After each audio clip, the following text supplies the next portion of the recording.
নিজেদের ভুলে ভরা আবেদনের জেরে আদালতে জেরবার হলো সিবিআই। পরপর 3 বার সংশোধন করতে হলো আবেদনপত্র। সন্দীপ ঘোষ ও অভিজিৎ মণ্ডলকে ফের হেফাজতে নেওয়ার জন্য আবেদন করেছিল সিবিআই, আর তা নিয়েই জটিলতা। ভবিষ্যতে এই ধরনের ভুল নিয়ে সিবিআইকে সতর্ক করে দিয়েছে আদালত। সোমবার শিয়ালদা আদালতে ভার্চুয়াল প্রোডাকশন ছিল সন্দীপ ঘোষ ও অভিজিৎ মণ্ডলের। তারা দুজনেই ছিলেন জেল হেফাজতে, কিন্তু তাদের নিজেদের হেফাজতে পেতে এদিন ফের আবেদন করে সিবিআই। আর সেই আবেদনপত্রে ভুল ধরা পড়ল বারবার, যা নিয়ে প্রশ্ন তোলেন বিচারক।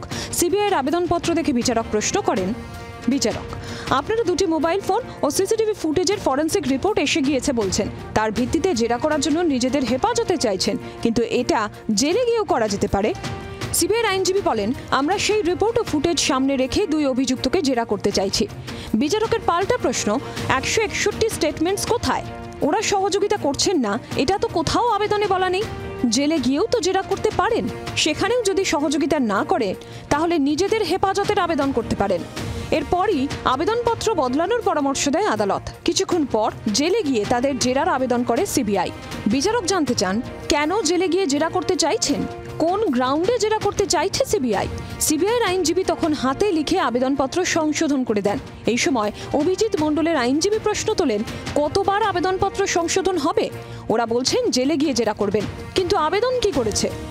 মাথা ব্যথা হলে স্যারিজন খান, কিন্তু এখানে মাথাই নেই।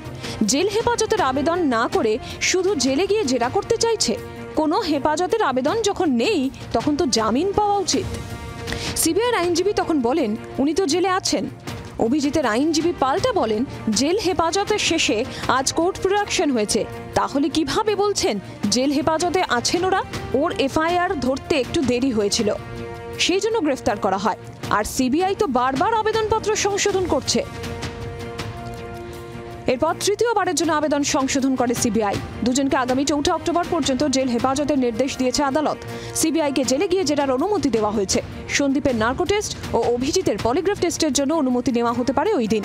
পিয়ালি মিত্রের রিপোর্ট, জি 24 ঘন্টা। বাংলার আওয়াজ, বাঙালির আবেগ, জি 24 ঘন্টা।